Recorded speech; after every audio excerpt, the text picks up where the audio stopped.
Oh my God, what do you think you're doing? Not again, sister, I thought you said, it was my day, not yours. I stood frozen in my $3,000 wedding dress, watching my entire reception console my sobbing sister while my untouched wedding cake melted under the lights.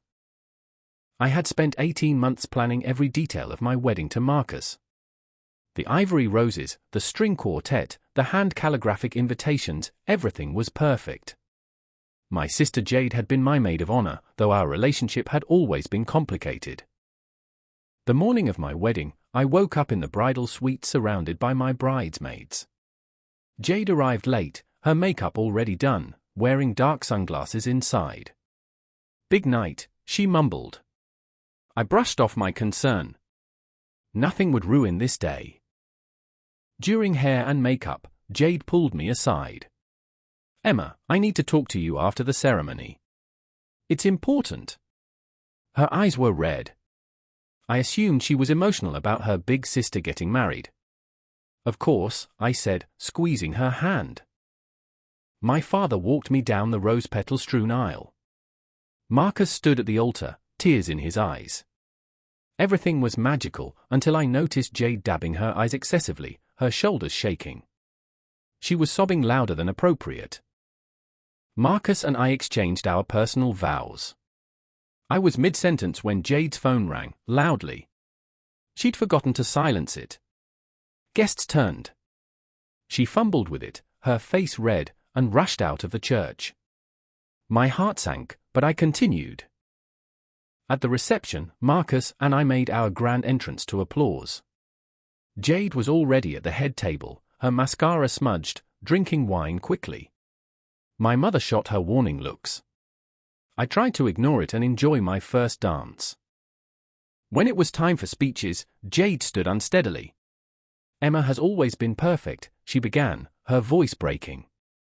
Perfect grades, perfect career, perfect wedding. Me? I've never been enough. The room fell silent. This wasn't going well. I need to tell you all something, Jade continued, ignoring my mother's attempts to stop her. I'm pregnant. Gasps filled the room. She started crying harder. And Josh left me yesterday. I'm going to be a single mother. The room erupted in murmurs. Aunts rushed to Jade. My mother embraced her, crying. I sat frozen in my wedding dress, watching my carefully planned reception dissolve into chaos. Marcus squeezed my hand. What do we do? He whispered. The rest of the reception became about Jade. Relatives clustered around her, offering support and advice. My grandmother forgot to stay for our cake cutting. The photographer spent 20 minutes capturing comforting family moments around my sister. When we finally cut the cake, half the guests were still consoling Jade in the corner. The DJ had to call people back 3 times. I smiled for the photos, but inside I was crushed. This was supposed to be my day. During our second dance, the one with my father, Jade collapsed. Paramedics were called. The music stopped. My father left me mid-dance to rush to her side. I stood alone in the middle of the dance floor in my wedding dress. The wedding ended abruptly. Half the guests, including my parents, left for the hospital with Jade. She was dehydrated from crying and stress.